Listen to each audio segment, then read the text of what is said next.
Hello my dear students, welcome to video lectures of Gurukul classes. और अभी हम class में बेसिक मैथमेटिक्स उस पे प्रोसीड कर रहे हैं। और हम प्रीवियस क्लास में कोऑर्डिनेट ज्योमेट्री को इंट्रोड्यूस किया था। कोऑर्डिनेट ज्योमेट्री ऑलरेडी स्टार्ट हो चुका है, एक क्लास हो चुका है and this is the second class. ठीक है, अगर आपने फर्स्ट क्लास देखा नहीं होगा, सबसे पहले आप फर्स्ट क्लास जो है देखिए, लर्न कीजिए और इस चैनल को सब्सक्राइब कर लीजिए ताकि आपको ऑनगोइंग लेक्चर्स जो है आपके नोटिफिकेशन में आ जाए। ठीक है, तो ये सीरीज ऑफ लेक्चर्स काफ़ी इंटरेस्टिंग होने वाले हैं। आज के क्लास में हम थोड़ा सा प्रीवियस क्लास को रिवाइज करेंगे और आगे प्रोसीड कर जाएंगे। थोड़ा याद कीजिए, फर्स्ट क्लास में हम जो है क्या डिफाइन किए थे। फर्स्ट क्लास में हम स्लोप को डिफाइन किए थे। बिना स्लोप में आप कोऑर्डिनेट ज्योमेट्री लर्न नहीं कर सकते। स्लोप को कैसे डिफाइन किए थे? Slope is equal to tan theta. Slope का डेफिनेशन क्या था? टैन थीटा था, where theta is the angle described by tangent with respect to positive x axis. ठीक है ना। और फिर हमने स्ट्रेट लाइन को इंट्रोड्यूस किया था। स्ट्रेट लाइन का इक्वेशन क्या था? स्ट्रेट लाइन का इक्वेशन था y is equal to mx plus c, है ना। तो what is the meaning of equation of straight line, ये भी थोड़ा सोचिए।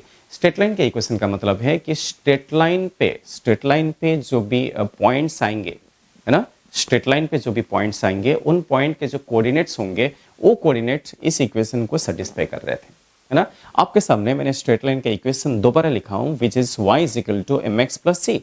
m क्या है? Slope.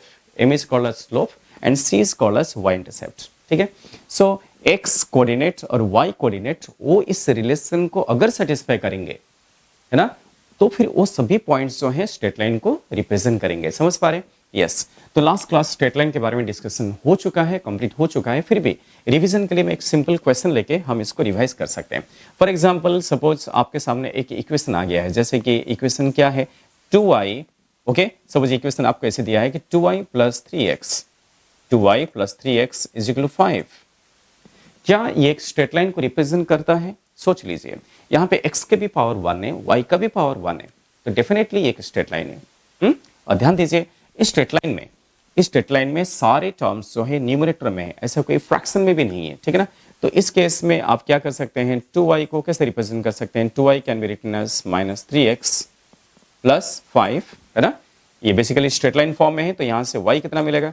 -3/2 into x plus 5/3। Correct. So now it is in the form y is equal to mx plus c, है ना। तो ये किस फॉर्म में है? यह भी y is equal to mx plus c उसी फॉर्म में, जहां पे स्लोप कितना है। सो दैट मीन्स इस लाइन का स्लोप कितना होगा? Slope is equal to m, that will be equals to -3/2। ठीक है, और इसका जो y इंटरसेप्ट है c कितना आएगा? प्लस 5/3। दैट मीन्स हमें ऐसा लाइन प्रोड्यूस करना है, ऐसा लाइन ड्रॉ करना है किसमें एक्स वाई प्लेन में ड्रॉ करना है, जिसका स्लोप तो नेगेटिव हो बट वाई इंटरसेप्ट क्या हो? पॉजिटिव हो। हम कैसे ड्रॉ कर सकते हैं? सोचिए। देखिए, मैंने आपको लास्ट क्लास बताया था कि पॉजिटिव स्लोप और नेगेटिव स्लोप में डिफरेंस क्या है। आप जब कर्व को ड्रॉ करेंगे उस बात को जरूर ध्यान में रखिए। देखिए, अगर आप पहाड़ में चढ़ रहे हैं, है ना, पहाड़ में आप चढ़ रहे हो तो स्लोप क्या आएगा? पॉजिटिव। एक छोटा सा ट्रिक से इसको ध्यान में रखिए। पहाड़ में चढ़ रहे हैं तो स्लोप क्या आएगा? पॉजिटिव। जैसे आप उतर रहे हैं तो स्लोप क्या आएगा? नेगेटिव। तो सभी चढ़ने वाले कर्व का स्लोप पॉजिटिव आएगा और सभी उतरने वाले कर्व का स्लोप क्या आएगा? नेगेटिव आएगा, चाहे वो स्ट्रेट लाइन हो या कर्व लाइन हो।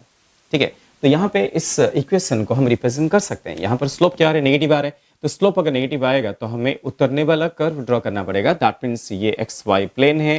तो ध्यान दीजिए, अभी हम स्ट्रेट लाइन को ऐसे रिप्रेजेंट कर सकते हैं। ये क्या है? Y axis and this is x axis. ये वो लाइन है जिसका y इंटरसेप्ट कितना है? +5/3।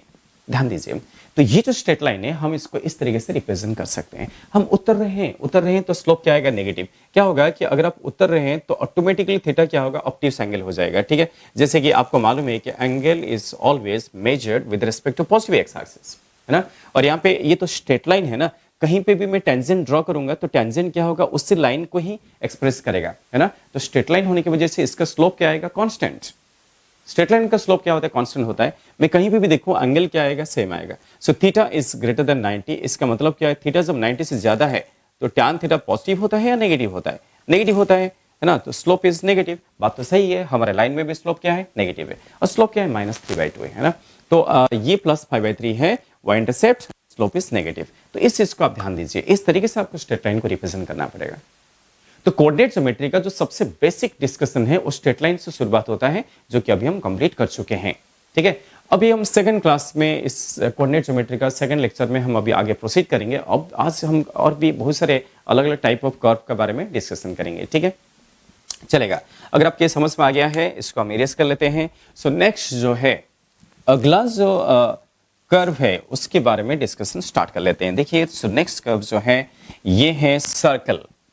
ओके आप ध्यान दीजिए, मैंने कोऑर्डिनेट ज्योमेट्री का फर्स्ट लेक्चर में मैंने कई सारे कर्व ड्रॉ किया था, याद है आपको? सो कई सारे कर्व जो है उसका नाम आपको बताया था। जैसे कि आप 10 से 11 को जा रहे हैं ना, तो कई सारे नाम आपके लिए न्यू हुआ होगा। सर्कल तो न्यू नहीं है, ठीक है। सो मैंने कई सारे कर्व का नाम बताया था। कौन सा कर्व बताया था? देखिए एक तो बताया था स्ट्रेट लाइन, है ना, वो डायग्राम याद कीजिए। सबसे पहले मैंने पहले आपको बताया था ना, पहले एक था स्ट्रेट लाइन, फिर क्या था सर्कल, फिर क्या था पैराबोला, है ना, सर्कल, पैराबोला, एलिप्स, हाइपरबोला, ये सब क्या है? कर्व के नाम है। आपको याद होगा वो सारे कर्व बताया गया था। So that means coordinate geometry में, 2D कोऑर्डिनेट ज्योमेट्री में हमने कई सारे कर्व के बारे में डिस्कस करने वाले हैं। स्ट्रेट लाइन तो डिस्कशन हो गया, अभी हम क्या करेंगे? सर्कल का डिस्कशन करेंगे, ठीक है। सर्कल का डिस्कशन हो जाएगा, फिर हम एलिप्स का डिस्कशन करेंगे। तो सर्कल, एलिप्स, उसके बाद पैराबोला और उसके बाद हाइपरबोला, ये सारे डिस्कशन होने वाला है, ठीक है। सो चलिए हम सर्कल का डिस्कशन स्टार्ट कर लेते हैं। What is circle? देखिए सर्कल क्या है वो तो आपको पता है, बट सर्कल का इक्वेशन क्या है ये आपको नहीं पता है ना, मे भी पता नहीं आपको। तो क्या होता है कि जैसे कि आप ध्यान दीजिए, मैं अगर एक सर्कल प्रोड्यूस करता हूं, जैसे ये है y एक्सिस और x एक्सिस, दोनों एक्सिस के रेस्पेक्ट हम एक काम करते हैं, एक सर्कल ड्रॉ करते हैं, ठीक है। सो देखिए दिस इज द सर्कल। एक सर्कल है जो कि 2 डायमेंशन में एग्जिस्ट करता है। सर्कल 2D में है ना। तो ये कौन सा एक्सिस है? सपोज ये x एक्सिस है, ये y एक्सिस है, और हमें इस सर्कल का इक्वेशन डिराइव करना है ना। तो आप बहुत ही आसानी से इसका इक्वेशन डिराइव कर सकते हैं। x एक्सिस, y एक्सिस, होता क्या है कि सर्कल के सभी पॉइंट्स, जैसे कि मैं सेंटर को ओरिजिन में ले लिया, सर्कल का सेंटर कहाँ है? ओरिजिन पे है। तो सभी पॉइंट्स इक्वल डिस्टेंस में है, आपको मालूम है ना। तो ओरिजिन से इक्वल डिस्टेंस में है, बिकॉज हमने सेंटर को ही ओरिजिन पे ले लिया। तो वो जो डिस्टेंस है हम इसको क्या बोलते हैं? रेडियस बोलते हैं। जैसे कि हम सपोज एक पॉइंट सेलेक्ट किए, suppose this is one of the point on the circle. इस पॉइंट का कोऑर्डिनेट को डिफाइन कर लेते हैं x, y, ठीक है। इसका कोऑर्डिनेट क्या है? x, y है। इसका मतलब क्या है? अगर मैं यहाँ से परपेंडिकुलर ड्रॉप करता हूँ, ठीक है, बड़ी आसानी से आपको इक्वेशन मिल जाएगा। अगर परपेंडिकुलर ड्रॉप करते हैं तो ये जो साइड है इसको हम x लिख सकते हैं, बिल्कुल लिख सकते हैं। सिमिलरली यहाँ पे y एक्सिस में परपेंडिकुलर ड्रॉप करेंगे तो ये जो लेंथ आएगा ये क्या आएगा? y कोऑर्डिनेट आएगा, x कोऑर्डिनेट, y कोऑर्डिनेट। ये y है तो ये भी क्या होगा? y होगा। तो सामने आपके सामने एक राइट एंगल ट्रायंगल बन गया है। सो अब आप क्या कीजिए? पाइथागोरस थ्योरम यूज कर लीजिए। तो यूज करेंगे तो आपको क्या मिलेगा?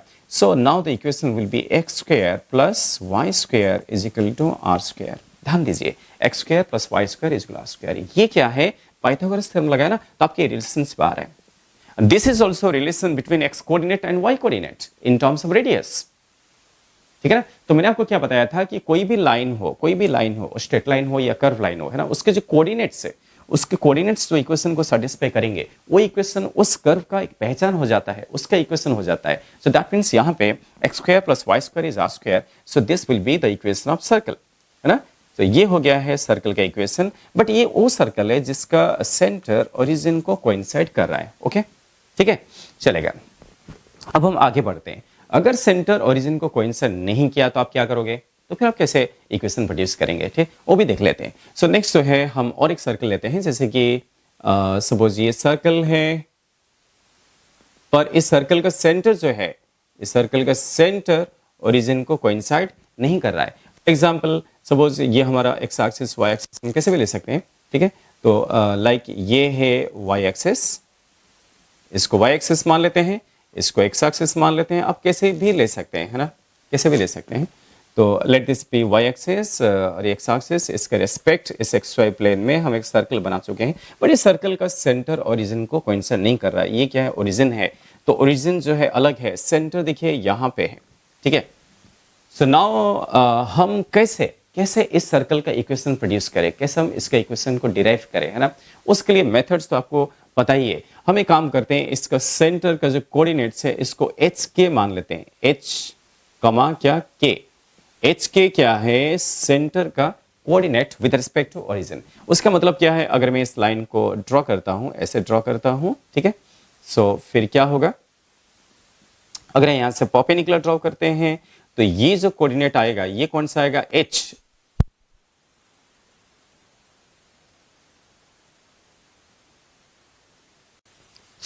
ये आ गया h, ठीक है ना। तो ये जो है ये हाइट कौन सा आ गया, k आ गया है। ये h के क्या है, सेंटर का कोऑर्डिनेट है, ठीक है। अभी हम क्या करते हैं, ये जो पॉइंट है x, y उसको भी रिप्रेजेंट कर सकते हैं। इस पॉइंट जो है ये आर्बिट्ररली हम सर्कल पे एक पॉइंट को कंसीडरेशन किए हैं, ठीक है ना। तो इस पॉइंट का x कोऑर्डिनेट कौन सा होगा, उसके लिए हम एक काम करते हैं, यहां से परपेंडिकुलर ड्रॉप कर लेते हैं, यहां से x एक्सिस पे परपेंडिकुलर ड्रॉप करेंगे तो x कौन सा आएगा, यहां से लेके यहां तक ये क्या होगा, x होगा, ठीक है। और ये पूरा जो हाइट है, कंप्लीटली जो हाइट है, this will B y coordinate. ये x कोऑर्डिनेट और ये कौन सा है, y कोऑर्डिनेट। तो इस तरीके से हम उस पॉइंट का कोऑर्डिनेट्स को डिफाइन कर सकते हैं, ठीक है। अभी आप देखिए कि हमें एक्चुअली यहाँ पे एक परपेंडिकुलर ड्रॉ कर लेते हैं। ये कंस्ट्रक्शन करने की वजह से आपको यहाँ पे एक राइट एंगल ट्रायंगल दिख रहा है। इस राइट एंगल ट्रायंगल का जो बेस आएगा, दैट मीन्स ये कितना आएगा, x माइनस h, ठीक है ना। ये टोटल क्या है, x है, ये क्या है, h है, तो ये क्या होगा, x माइनस h होगा। सिमिलरली इसका जो हाइट आएगा, इसका हाइट कितना आएगा, दिस विल बी, ये जो आएगा ये होगा y माइनस के। हम यहाँ पे दिखा सकते हैं, ये आएगा y माइनस के, करेक्ट। y ये टोटल y है और ये क्या है, k है, तो ये कितना आएगा, y माइनस के। और ये क्या है, रेडियस, ठीक है। तो यहाँ पे जो राइट एंगल ट्रायंगल बन रहा है, तो वहां पर भी हम क्या करते हैं, पाइथागोरस थ्योरम पुट कर लेते हैं, है ना। बाय यूजिंग पाइथागोरस थ्योरम आपको क्या मिलेगा, x माइनस h का whole square plus y minus x minus h का whole square minus y minus k का whole square is equal to r square. So this is the equation of this circle which center does not coincide with origin.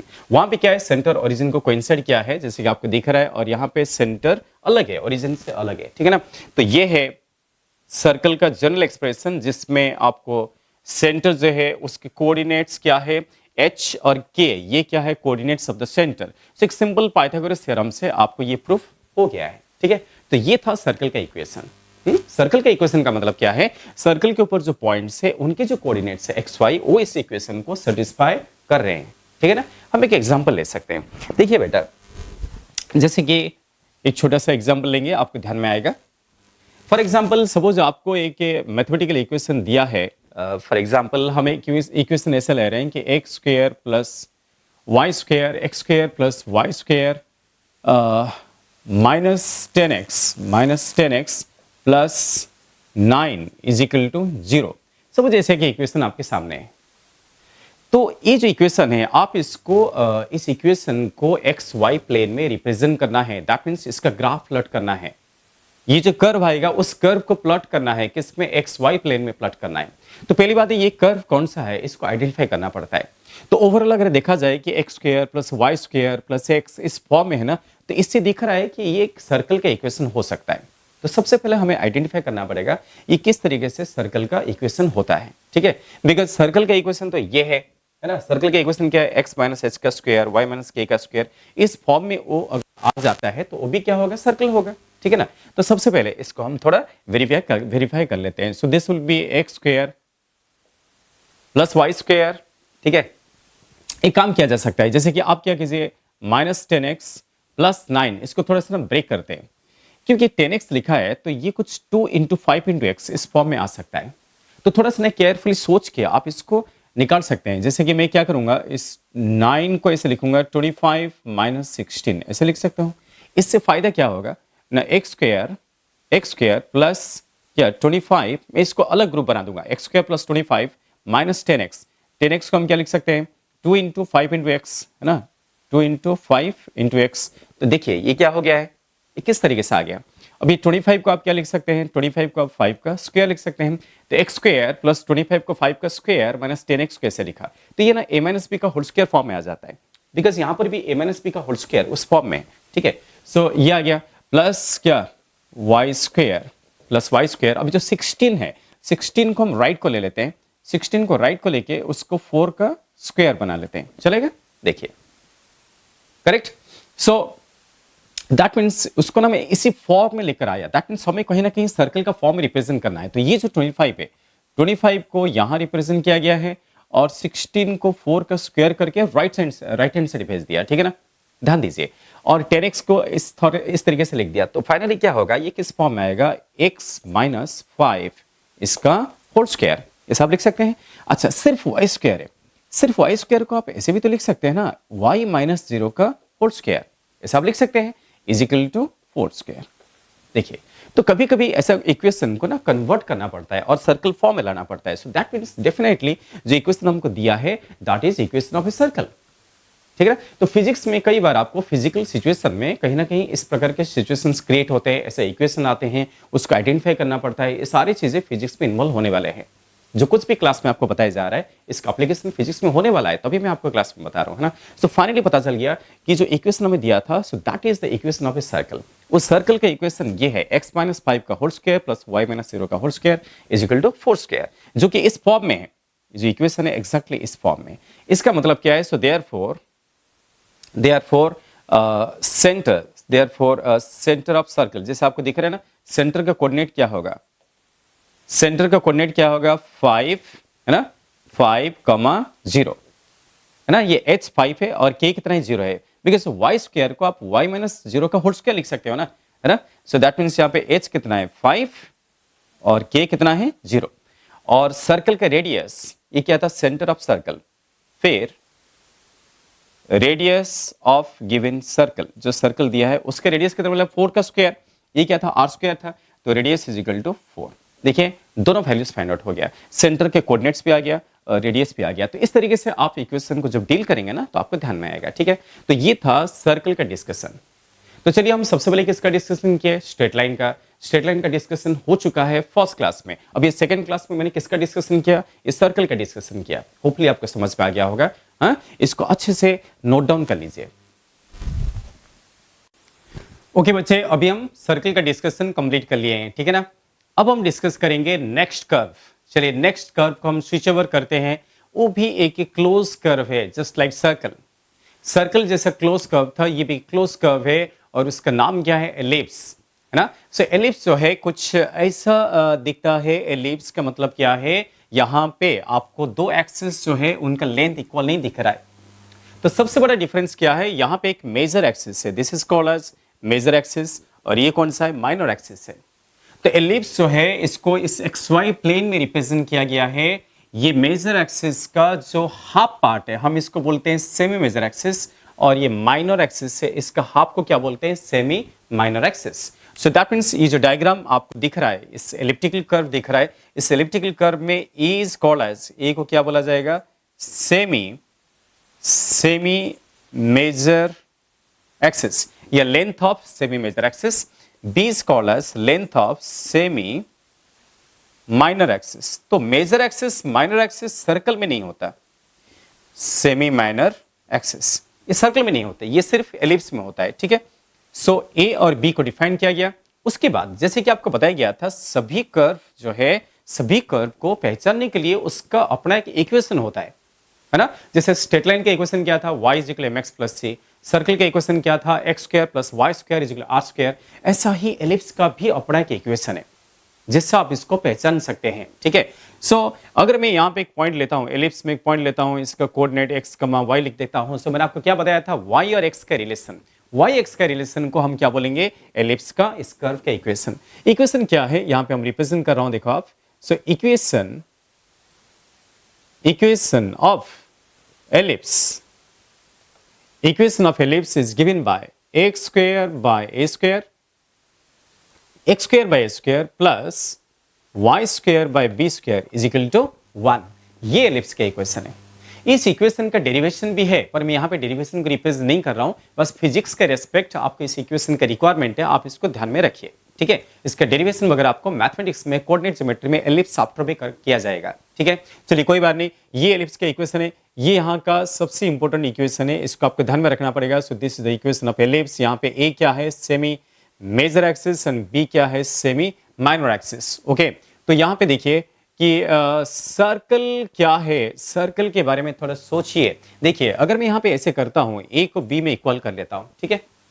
ए भी equal होने का मतलब क्या है, major minor कुछ नहीं है, दोनों एक्सिस का लेंथ क्या हो गया, सेम हो गया, और इसको हम आर पकड़ लेते हैं, तो इक्वेशन क्या बनेगा, x square by r square plus y square by r square is 1, तो आपको क्या मिलेगा, x square plus y square is equal to r square. और ये किसके इक्वेशन है, ये सर्कल के इक्वेशन है।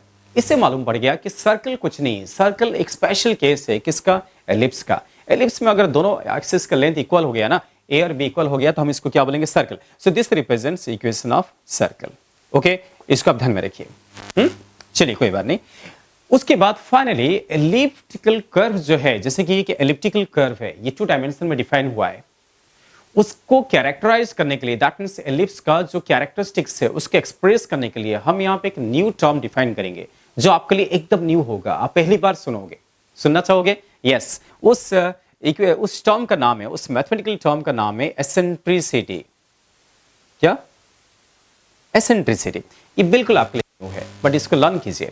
एसेंट्रिसिटी क्या है, एसेंट्रिसिटी एक मैथमेटिकली डिफाइंड टर्म है, इसको प्योरली मैथमेटिकली डिफाइन किया गया। ये एक रेशियो है, ये सिर्फ एक नंबर होता है, एसेंट्रिसिटी एक नंबर है बस। कैसा नंबर है, देखिए, ई को इस तरीके से डिफाइन किया गया, e is equal to 1 minus b square by a square, इसका क्या है, होल अंडर रूट। इस तरीके से एसेंट्रिसिटी को डिफाइन किया गया है, ये मैथमेटिक्स में डिफाइन किया गया है। तो 1 minus b square by a square, इसका होल अंडर रूट, ये एक नंबर है। और ये क्या रिप्रेजेंट करेगा, सोचिए।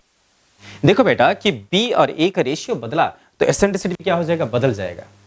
बी और ए का रेशियो बदलने का मतलब समझ पा रहे हैं कि एलिप्स जो है वो भी तो अलग अलग तरीके से बनाया जा सकता है।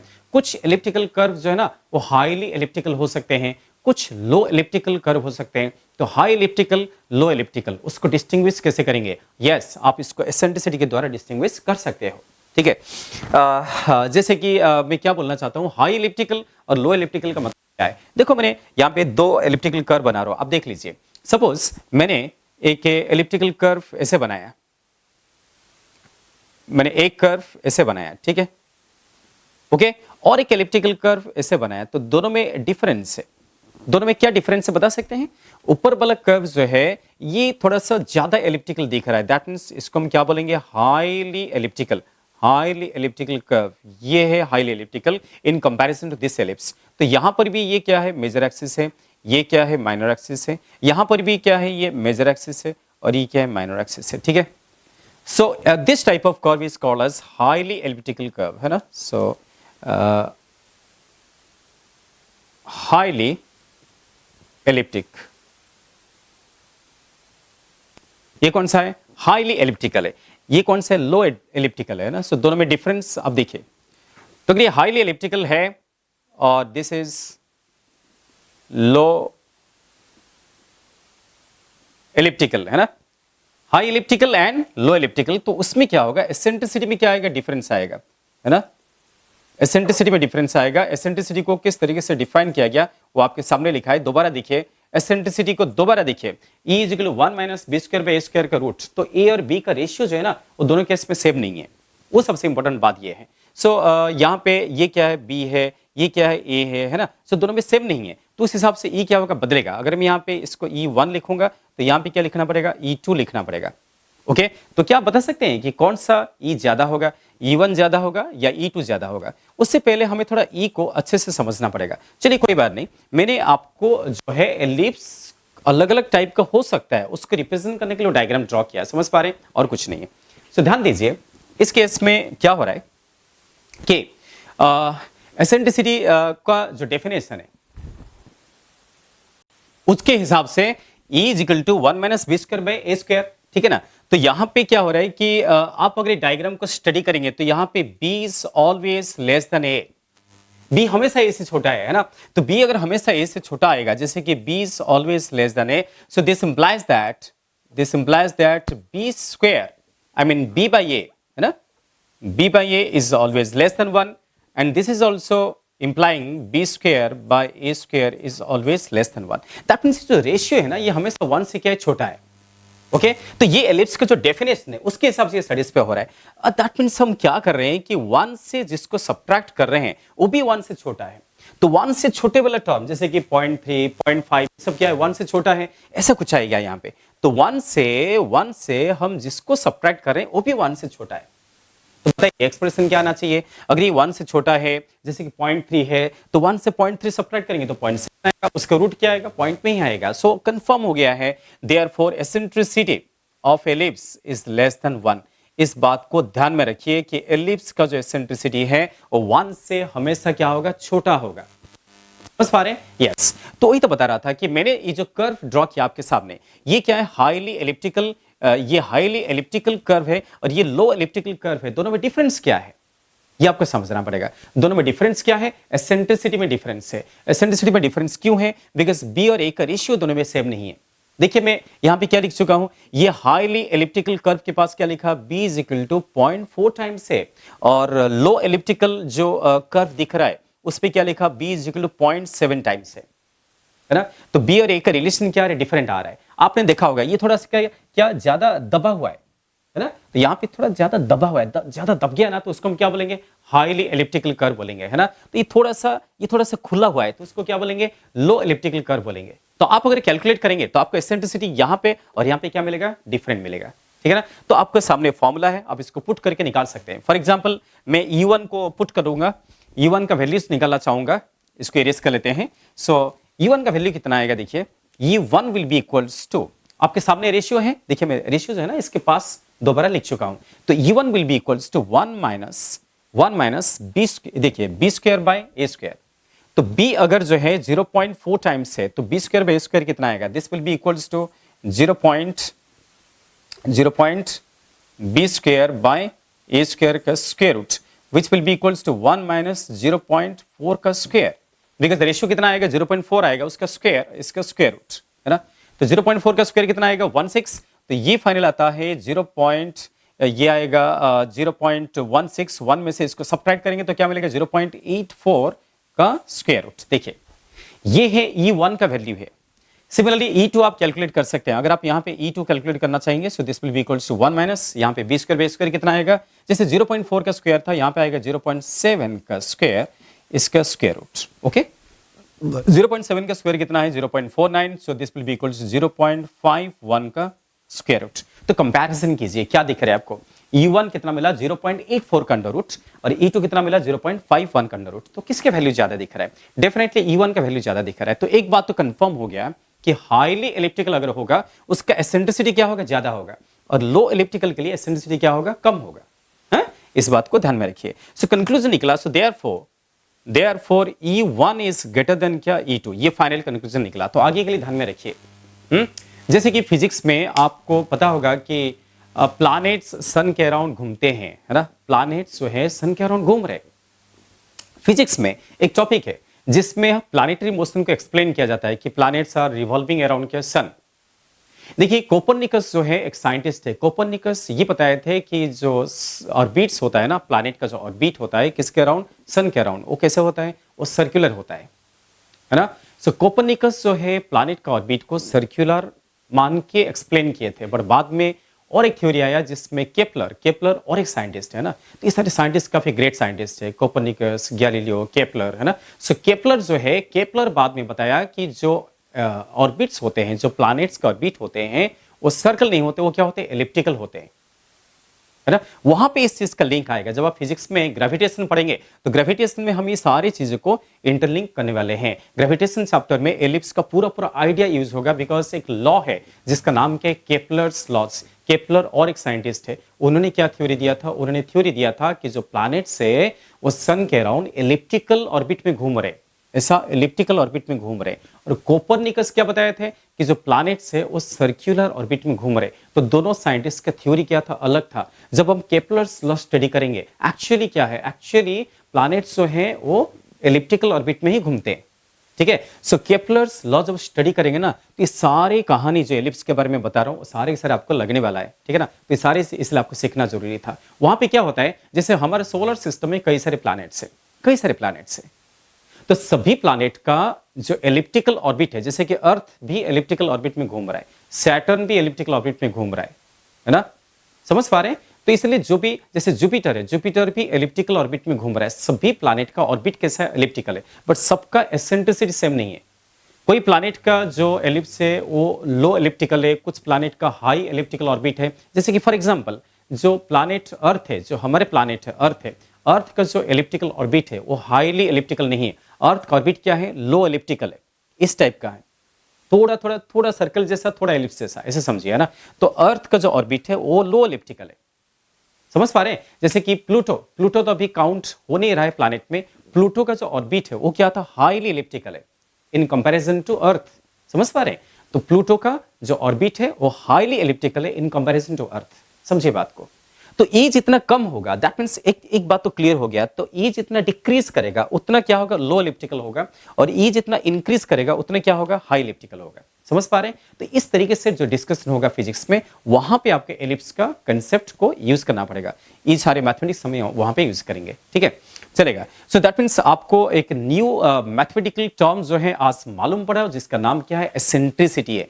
ये पहली बार सुन रहे हैं, उसको हम इस तरीके से डिफाइन किए, मेजर एक्सिस और माइनर एक्सिस, माइनर एक्सिस और मेजर एक्सिस, उसका रेशियो को लेकर इसको डिफाइन किया गया, ठीक है, चलेगा। तो एलिप्स के बारे में ये सारी इंफॉर्मेशन आपको मिल रहा है, और भी छोटे मोटे इंफॉर्मेशन दे देता हूं। देखिए यहां पे जैसे कि F1 और F2 लिखा गया है ना, पता है आपको। यहां पे F1 F2 क्या है, F1 को और F2 को फोकस बोला जाता है, करेक्ट। सो F1 को हम ये बोल सकते हैं कि first focus, F1 is first focus, और F2 क्या है, दिस इज सेकेंड फोकस।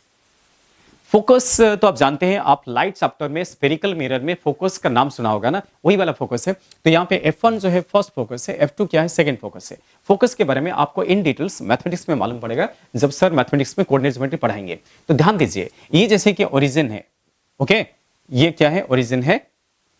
सो यहां पे ओरिजिन से लेके F1 तक का जो डिस्टेंस है, इसको मैं पहले से ड्रॉ किया था, ये डिस्टेंस को कैलकुलेट किया गया है, मैथमेटिक्स में इसको कैलकुलेट किया गया है, और फिजिक्स में वो यूज होता है ना। उस वैल्यूज को मैं यहां पे लिख रहा हूं, ए टाइम्स ई।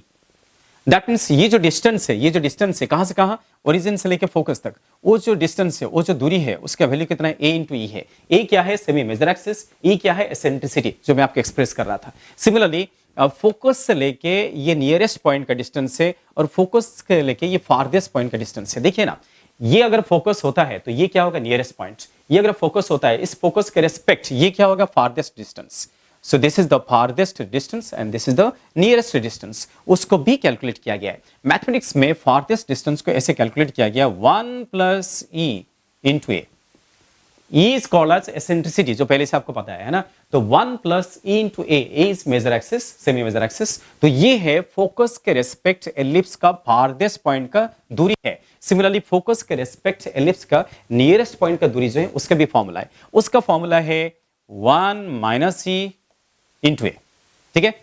याद रखने के इजी है, ये 1 माइनस ई इंटू ए है, और ये 1 प्लस ई इंटू ए है, और ये सिर्फ ए इंटू ई है, जो कि ओरिजिन से लेके फोकस तक का डिस्टेंस है, समझ पा रहे हैं। वैसे भी इन दोनों को ऐड कीजिए, इसको ऐड करने से क्या मिलना चाहिए, ए मिलना चाहिए, मिल रहा है ना। ये माइनस से प्लस कट जाएगा और आपको क्या मिलेगा, ए मिलेगा, है ना। उस तरीके से भी ध्यान दे सकते हैं। तो पूरी एलिप्स का जो रिप्रेजेंटेशन है आपके सामने देखिए, इस बोर्ड में देखिए, इसमें कई सारे चीजों को रिप्रेजेंट किया गया है, और बात देख लीजिए। तो सर्कल के बाद ये एलिप्स का इंफॉर्मेशन कंप्लीट हो गया। तो एक शॉर्टकट में हम एलिप्स को कैसे पहचानते हैं। एलिप्स का जो इक्वेशन है वो ये है, x square plus y square, x square by square plus y square by b square is 1। ये आपको सबसे पहले ध्यान में रखना चाहिए। This is the equation of ellipse.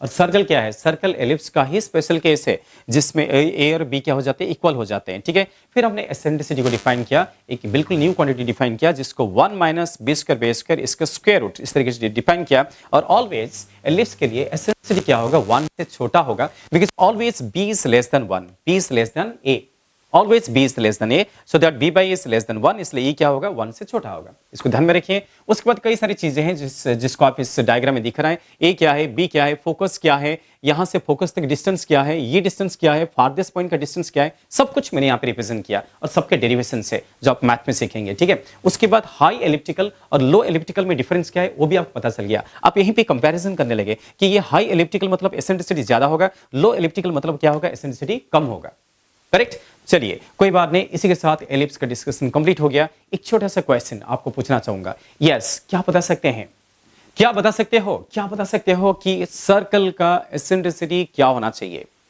क्या बता सकते हैं। What is the value of eccentricity of circle. Yes, बिल्कुल बिल्कुल इजी है।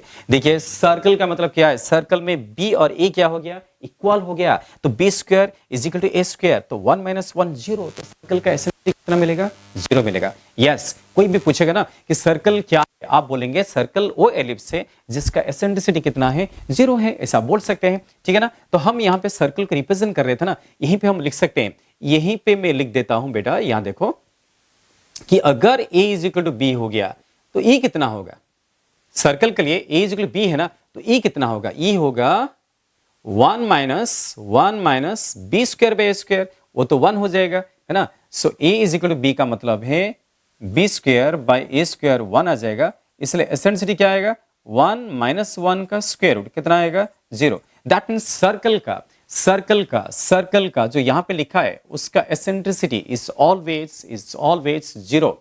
सर्कल का एसेंट्रिसिटी क्या है, 0 है। एलिप्स का क्या है, एलिप्स का 0 से ज्यादा और 1 से कम। तो मोर एक्जैक्टली हम इसको ना ऐसे लिख सकते हैं, एलिप्स का हम ऐसे लिख सकते हैं कि 0 क्या लिख सकते हो, 0 लेस देन 1। ये बेटर होगा अगर आप ध्यान में रखें। तो एलिप्स का एसेंट्रिसिटी 0 से ज्यादा है। ओके ये जो लिखा गया है this is for ellipse. Okay so ellipse का एसेंट्रिसिटी 0 से ज्यादा है और 1 से क्या है, कम है, कभी एक्सेप्ट नहीं होगा because b is always less than a. ठीक है, चलिए इसको अच्छे से नोट डाउन कर लीजिए। इसके साथ आपका एलिप्स का डिस्कशन कंप्लीट हो गया है ना। तो आपका कौन सा अभी कर्व डिस्कस हो गया है। सबसे पहले हमने स्ट्रेट लाइन को डिस्कस किया, स्ट्रेट लाइन फर्स्ट क्लास में डिस्कस हो चुका है ना। तो स्ट्रेट लाइन डिस्कशन हो गया, उसके बाद हमने सर्कल डिस्कस किया, अभी हमने एलिप्स डिस्कस किया। ठीक है ना, एलिप्स का इक्वेशन आ गया। ठीक है, अब देखिए क्या होता है कि फिजिक्स में कई सारे ऐसे इक्वेशन आएंगे जिसमें आपको एलिप्स दिखेगा। ठीक है ना, ऐसा ही मैं एक एग्जांपल दूंगा जो कि एलिप्स को सेटिस्फाई करेगा। तब तक आप इसको नोट डाउन कर लीजिए। तो देखो बेटा, तो यहां पे एक एग्जांपल में एलिप्स को लेके दे सकता हूं, है ना। एक क्या हुआ है, एक पार्टिकल मूव कर रहा है, ठीक है ना। सो फिजिक्स में इस तरीके से क्वेश्चंस पुट अप किए जाते हैं। आपको क्वेश्चन में क्या दिया, एक पार्टिकल मूव कर रहा है और पार्टिकल जो है उसका velocity as a function of time दिया है। देखिए आप, ये है velocity as a function of time. So velocity of a particle is given by v is equal to k1। इस तरीके से आपको एग्जांपल दिया है, k1 into k2 square minus t square, इसका क्या है, स्क्वायर रूट। k1 k2 क्या है, कॉन्स्टेंट्स। यहां पे लिखा है k1 and k2 are positive constants. ठीक है, तो क्वेश्चन क्या है, करना क्या है हमें, we have to plot draw velocity versus time graph. Graph आपको प्लॉट करना है। देखिए बेटा कि ग्राफ के बारे में अगर हम सोचे तो आप स्कूल लेवल में कुछ ग्राफ तो प्लॉट किए होंगे, स्कूल में आपने ग्राफ प्लॉट किया होगा, बट कई बार बच्चे ना बिना समझते हुए ग्राफ को ऐसे प्लॉट कर लेते हैं।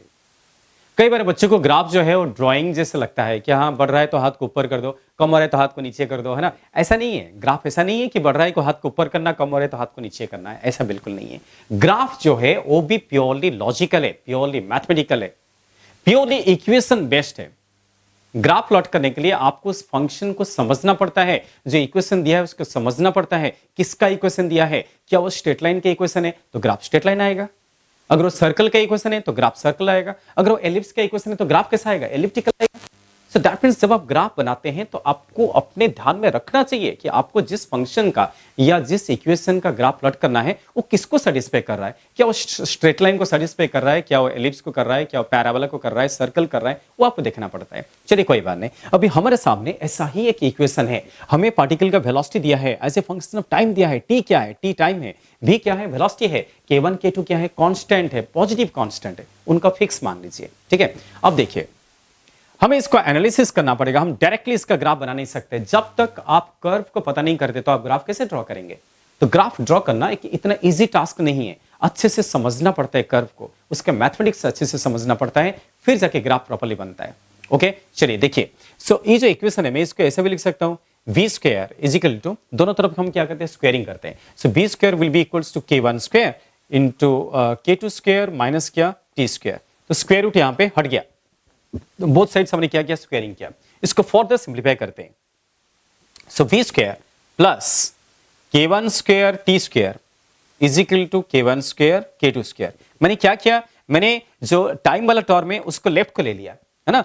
k1 स्क्वायर k2 स्क्वायर यहां पे है, k1 square t square left को चला गया और माइनस से क्या हो गया, प्लस हो गया।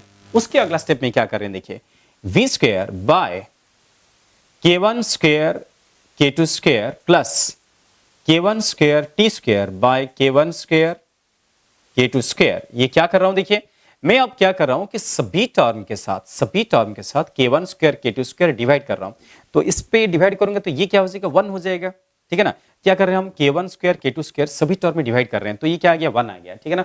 तो अभी नेक्स्ट स्टेप में क्या होगा देखिए, सो that means k1 square k2 square को तीनों टर्म में मैं डिवाइड कर दिया हूं, ठीक है। तो ये कैंसिल हो गया है, तो अब आप इसको क्या लिख सकते हो, v square by k1 k2 का होल स्क्वायर, ऐसा हम लिख सकते हैं, बिल्कुल लिख सकते हैं। प्लस यहाँ पे k1 स्क्वायर कैंसिल हो गया है, तो क्या मिलेगा, t square by k2 square, t square by k2 square is equal to 1। देखो बेटा ये किस फॉर्म में है, ये इक्वेशन किस फॉर्म में आ गया है, यस यही तो एलिप्स है, ये एलिप्स के इक्वेशन आ चुका है।